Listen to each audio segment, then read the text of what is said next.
Eu canto a alegria de ser teu. Jamais caminharei sem tua luz. Teus passos seguirei sem hesitar. Te dou meu coração.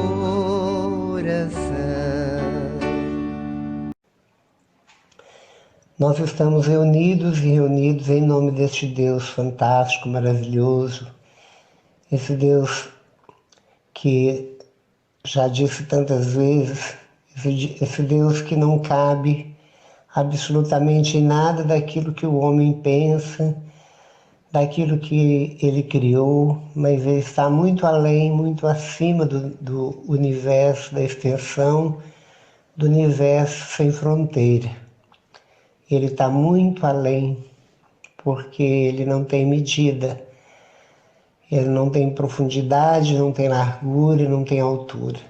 Ele é imedível.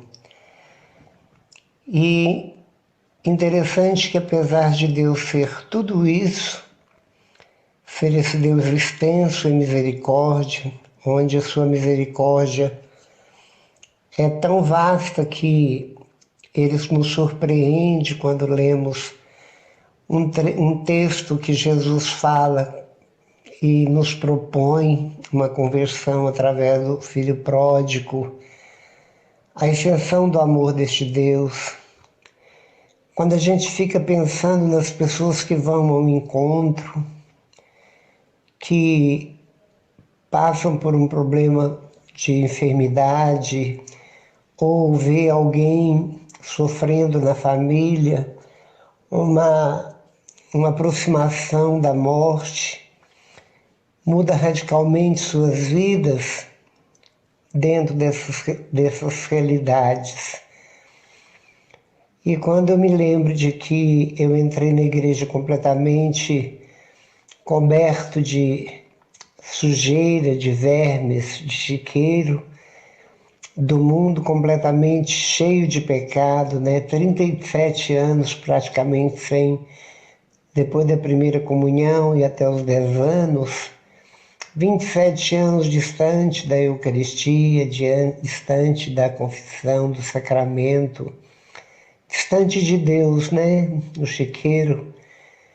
E Deus me abraça e me faz experimentar uma intensidade de amor inexplicável, que a única palavra que a gente tem para Ele não é palavra, são soluços e lágrimas de gratidão e de um sentimento que emociona de tal forma que não tem como não chorar, mas é um choro de alegria, são lágrimas de gratidão, são lágrimas de felicidade. E todos têm a mesma reação. Há pessoas que ficam chorando, às vezes, tempos, e quanto mais lembram de Deus, mais choram. Um choro emotivo, um choro de uma alegria que brota das entranhas do nosso coração pecador. E é óbvio que, automaticamente, as pessoas que fazem essa experiência logo correm e debruçam sobre o tribunal da misericórdia, que é o próprio confessionário, porque são levados não pelo conselho, por uma pregação, mas são levadas pelo Espírito que já está neles com toda a fidelidade, mesmo no pecado, desde quando foram batizados. E todas essas reações foram também as minhas. E você percebe com toda clareza tudo aquilo que é pecado, aquilo que é imperfeição, aquilo que são invirtudes, aquilo que não é do agrado de Deus. Você sabe a gravidade dos pecados e antes de ter esse abraço de Deus, literalmente não desconhecíamos a dimensão dos nossos erros, delitos anteriores. E como um divisor de água, que é essa experiência que a gente faz muitas vezes num grupo de oração, que tem como identidade o batismo no Espírito Santo, o mergulho, profundo nas águas, que é o próprio Jesus, que é vital a todos os homens, você sai dali completamente lavado, diferenciado.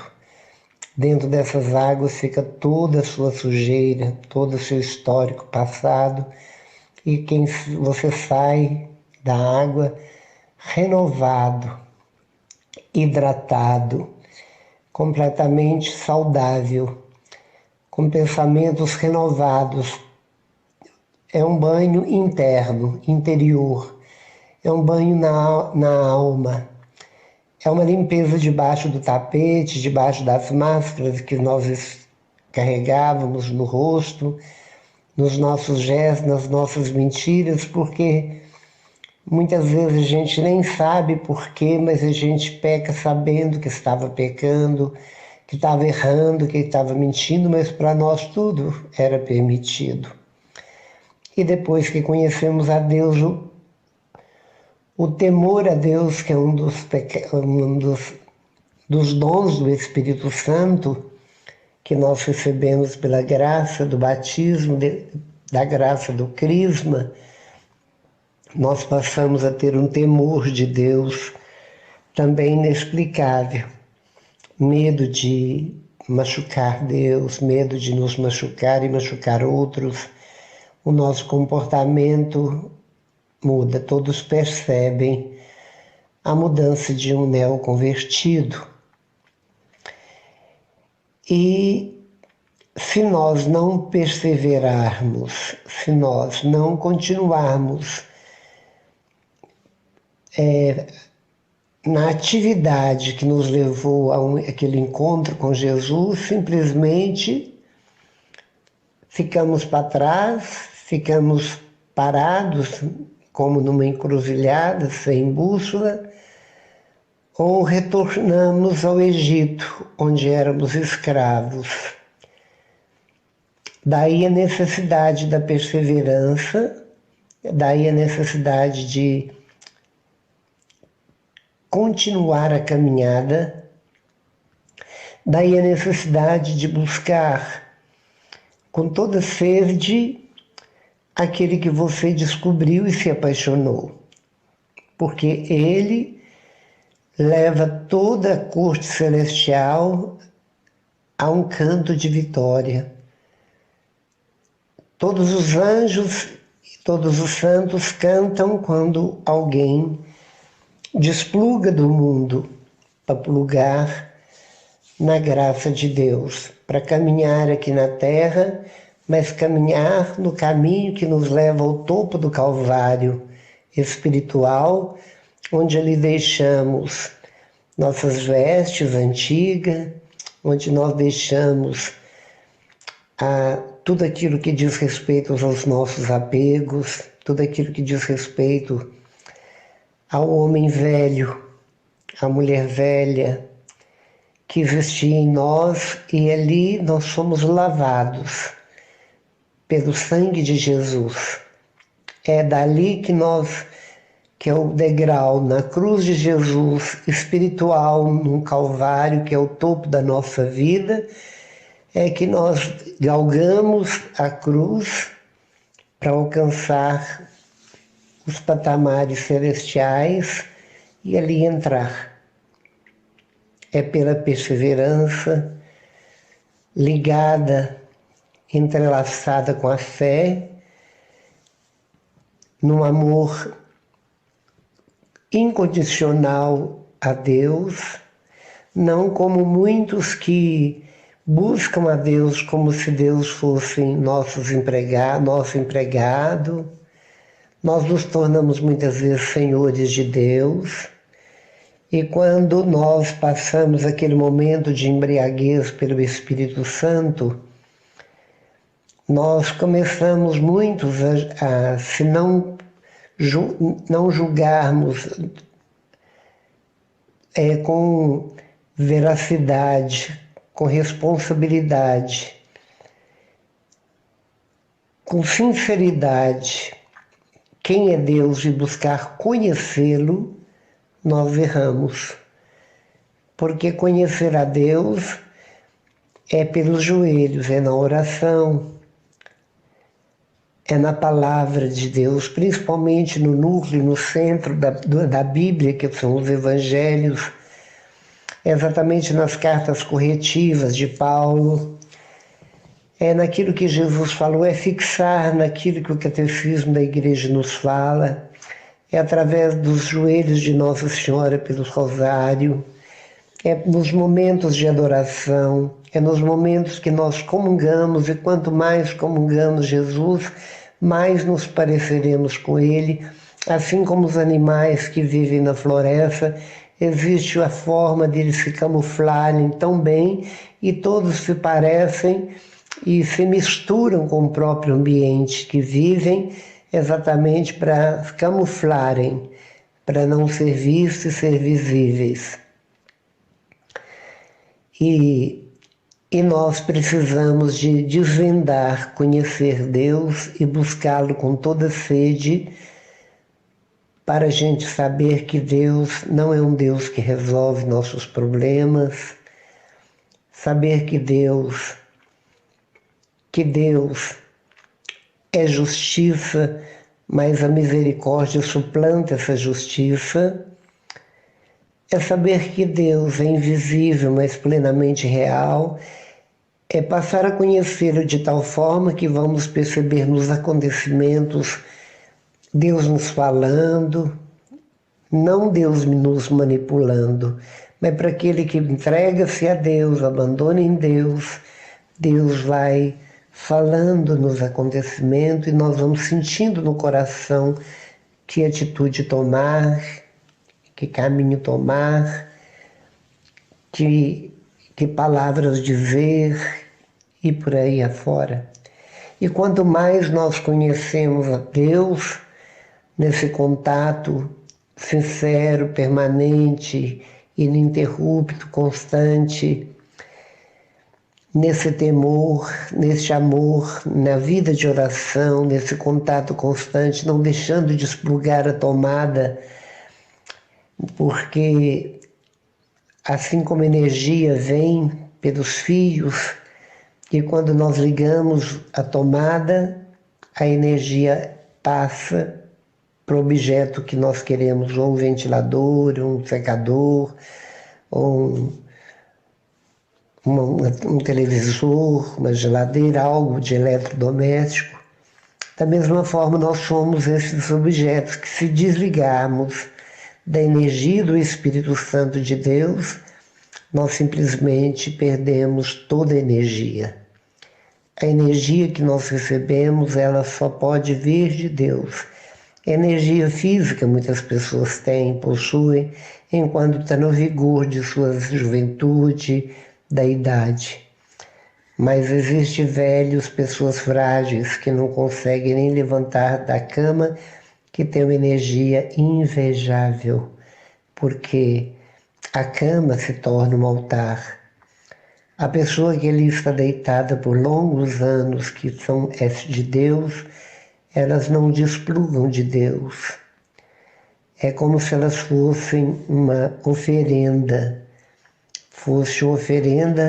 uma oblação, fosse uma entrega, um ofertório a Deus, porque seu coração só sabe orar enquanto ali está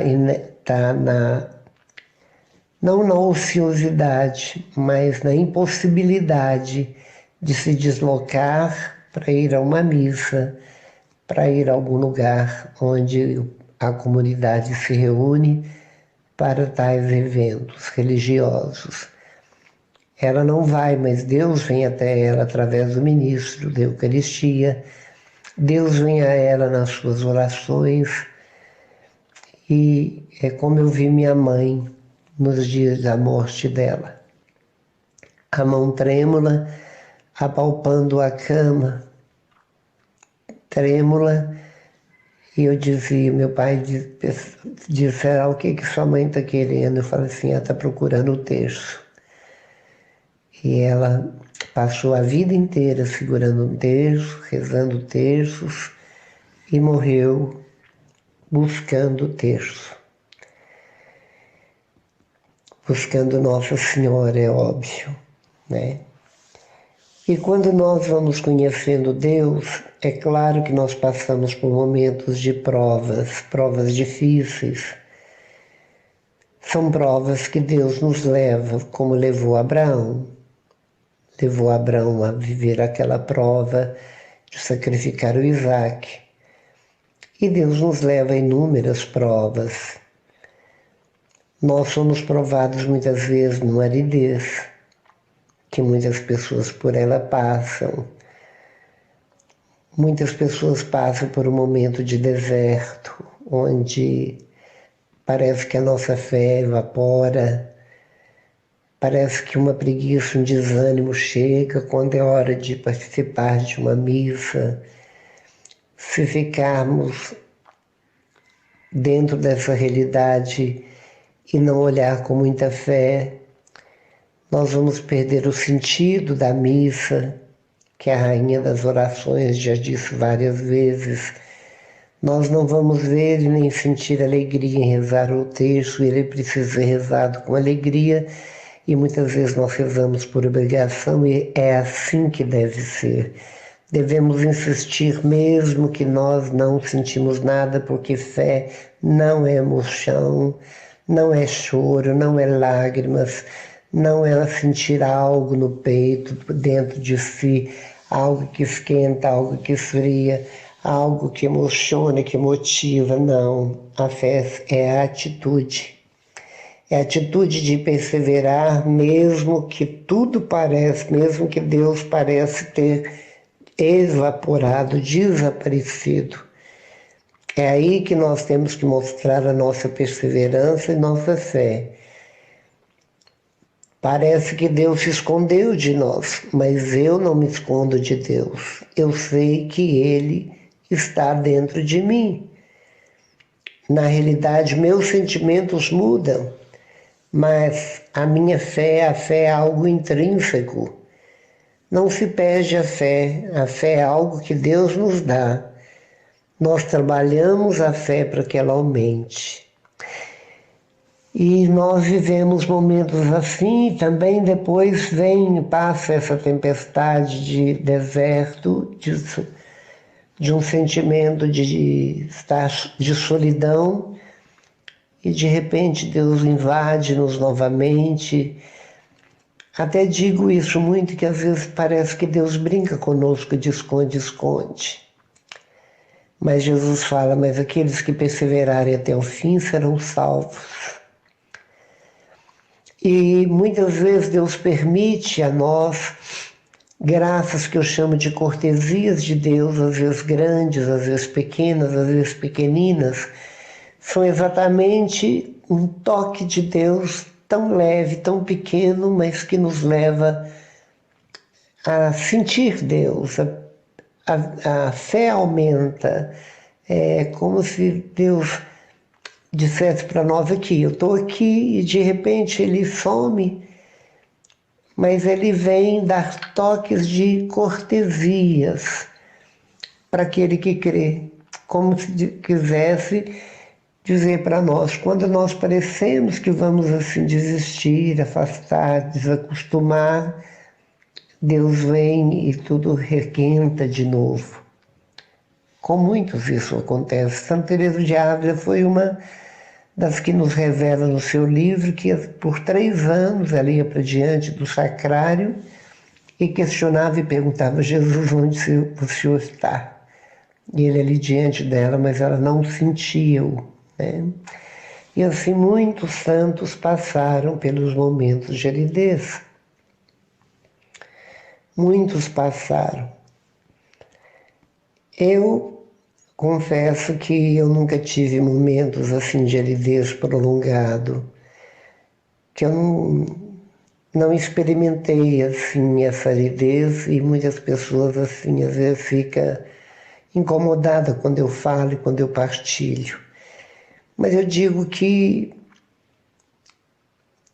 na vida nova que eu levo, essa vida com Deus, é como um casal, é como um namorado. Ele mora na minha morada, na morada do meu coração. Eu estou namorada do coração de Deus, morada, a residência. Então é uma troca mútua, onde eu moro no coração dele, ele mora no meu.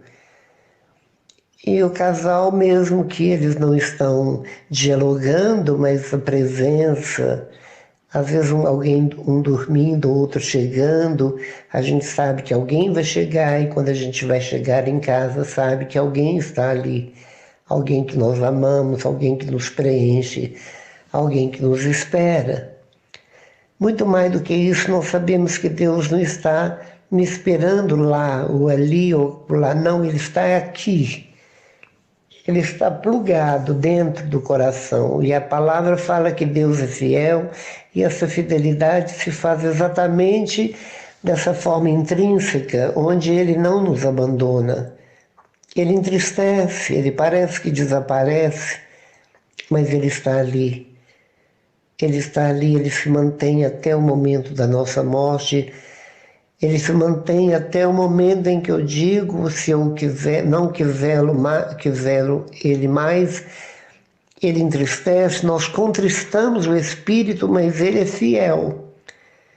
Porque assim, quando morremos, nós morremos não querendo Deus, ele nos respeita, sofre, mas essa alma se perde e ela passa a despencar, a cair onde ela fez a escolha enquanto vivo. E Deus, como eu disse anteriormente, Ele nos permite determinadas cortesias. Eu me lembro, por um pequeno testemunho que eu dou, que eu ia à missa todos os dias, 6h30 da manhã, quando eu morava com meus pais no bairro Santa Terezinha, eu ia à missa na catedral. Então a missa era muito rápida, meia hora, mas era uma missa, ela era celebrada por inteiro. E sempre que eu ia à missa, eu podia ainda, eu conseguia ainda ajoelhar, às vezes eu passava a missa toda ajoelhado. E eu gostava muito de sentar na parte de cima da igreja, o lado de cima, o lado direito, entrando, né, nos bancos, ali naquelas fileiras de banco. E gostava de sentar num dos últimos bancos. E um dia eu levantava muito cedo, ainda estava escuro, e me aprontava rápido e subia para a missa. E teve um dia específico que eu cheguei, ajoelhei num dos bancos, na beirada do corredor, e ali eu cruzei as mãos sobre as testas, reclinei a cabeça sobre minhas mãos cruzadas, com os cotovelos sobre o paracorpo do geniflexório do banco, e vivi naquele momento o momento inicial da missa, a entrada do sacerdote, os ritos iniciais, o sinal da cruz, o ato penitencial com toda intensidade. Me mantive de olhos fechados, que eu gosto muito de ficar com os olhos fechados, pensando em Deus, numa introspecção, mas buscando Deus em mim, rezando, pensando, falando com Deus. E aí, nesse momento, eu permaneci de joelhos, fiz o ato penitencial e passei para outra dimensão, porém como se eu estivesse no mesmo lugar. Não era cochilo. Eu simplesmente sentia meus joelhos no geniflexório, senti meus cotovelos sobre o espalmar do encosto do banco que eu estava dobrado. E foi como se eu tivesse, naquele momento, me levantado dali e ido até a porta de entrada da igreja da matriz, da catedral. E lá estava Nossa Senhora menina. Ela estava simplesmente com uma saia bem abaixo dos joelhos.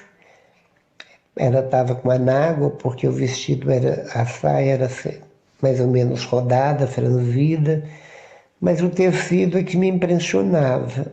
A visão daquele tecido, ela era toda aparentemente de retalhos retangulares em várias posições, mas era tecido na forma de retalhos emendados, mas não era emendado, era um tecido só.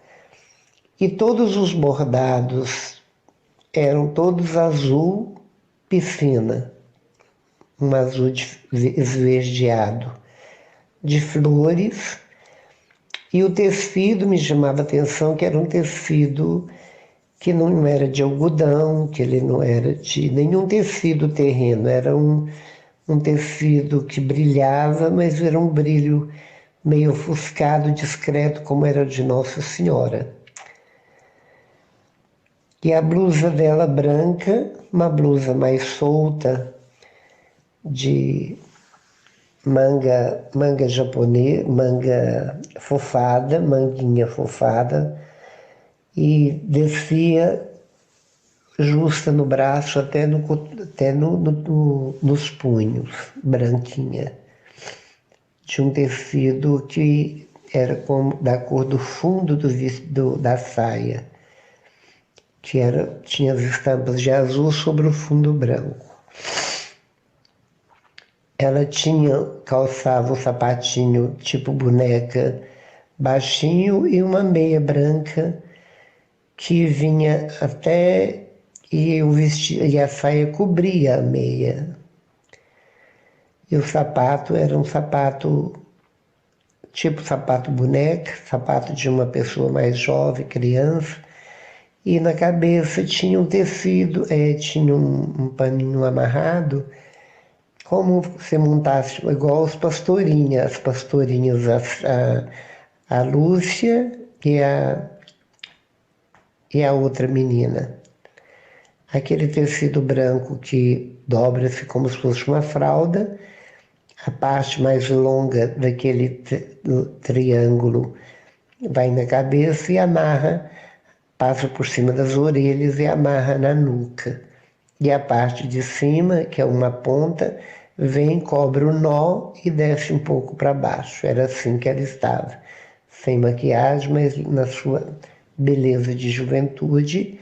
E ela estava lá parada, segurando uma correinha comprida, e tinha um carneirinho, um cordeirinho branquinho, com uma coleirazinha, e preso na coleirinha a corda. E naquele momento tocou uma música e ela foi entrando lentamente. Então o espaço da porta da catedral até o altar é um espaço que você pode fazer andando vagarosamente, no máximo em 10 minutos. No máximo em 10 minutos, ou menos, claro. Né? E ela foi entrando pelo corredor afora central, indo em direção ao altar. E o cordeirinho no chão, como se fosse um cachorrinho, não puxado por ela, porque o cordão estava bambo, a cordinha estava bamba. E o cordeirinho ia na mesma velocidade, uma velocidade um pouco mais, porque ele era pequenininho, acompanhando a Virgem Maria. Então Deus mostrava o corpinho dele, a traseirinha dele andando, Nossa Senhora no ângulo, passando perto de mim, indo, e ela olhando só para o altar. E quando ela chega lá no altar, ela sobe as escadarias do presbitério, contorna o altar, e quando ela vai quando ela baixa e pega o carneirinho, ela vai e coloca ele em cima do altar, e ela até fica um pouco na ponta dos pés para alcançar e pôr ele exatamente no meio do altar. Então, o tempo que ela saiu da porta da igreja após meu ato penitencial, que eu fechei os olhos, não vi nenhuma palavra mais, tudo desapareceu. A palavra, o evangelho, o salmo, todo o ofertório, o rito da Eucaristia, o rito eucarístico, Pai Nosso, tudo. Quando ela lá na frente foi pôs o cordeirinho em cima do altar, eu acordei daquela visualização com o padre rezando: Cordeiro de Deus, que tirais o pecado do mundo, tende piedade de nós. Eu estava ajoelhado no mesmo lugar e passou toda essa cena. Então era uma cena que deveria ter sido demorada praticamente meia hora, porque o ato penitencial e o rito inicial foi muito breve, foi coisa de 5 minutos. Então, 25 minutos, ela andando, mas o andar dela foi de 25 minutos, mas aparentemente era o tempo de uns 5 a 10 minutos, e quando vai rezando o cordeiro, que já está quase no final dos ritos da missa, ela coloca lá na hora que fala: Cordeiro de Deus, que tirais o pecado do mundo. Fantástico essa visualização, até que veio ela escrevendo e nunca mais esqueci. Em outro momento de missa, isso me deu eu me lembro dos detalhes, da riqueza dos detalhes, por isso que eu sei que não é pensamento. Foi uma visualização onde Jesus mostrou, onde Deus mostrou Maria entregando o próprio Filho para a humanidade, para ser sacrificado em favor da humanidade toda, inclusive a mim. E um outro dia, como eu não sou muito distraído, não olho datas, eu vi um hábito um hábito tipo de freira, com escapulário marrom, com bege, e eu não sabia que dia era aquele. Quando eu cheguei na igreja, era dia de Nossa Senhora do Carmo. E a Nossa Senhora do Carmo ela parece vestida exatamente com uma roupa assim, marronzada, com escapulário na frente, tipo freiras, monjas franciscanas. E era de Santa Teresa de Nossa Senhora do Carmo. Jesus mostrou antes. Então, tudo isso que eu estou contando é para dizer o quanto Deus usa da nossa fé para nos dar cortesias para que nossa fé permaneça e nós sejamos perseverantes, porque são coisas sobrenaturais. E nesse dia de hoje, nessa mensagem de hoje, leve para você que Deus quer não só que o Luiz ou tantos outros santos que viveram, porque oxalá eu fosse santo já, eu desejo ardentemente ser para dar glória a Deus. Ser santo significa ser curado de todos os males espirituais que nós carregamos. Eu quero ser santo porque Jesus nos pede com toda clareza: sede santo como o Pai é santo. Para honrar a Deus em gratidão a Ele, ser santo é o maior presente que você dá para Deus. Mas muitos santos tiveram experiências místicas, assim como eu também fiz essa experiência, ainda estou vivo para falar para toda essa geração que ouve neste momento, que persevere, que permaneça, que não desista, que não fique de mal de Deus pela perda de um filho, de um parente ou por uma doença grave. Ao contrário, são provas necessárias para que nós possamos por tudo isso passar e vivermos na eternidade, na felicidade plena. Por isso se entregue, abandone e agradeça a Deus por tudo aquilo de ruim, de desagradável que você tem vivido na sua vida.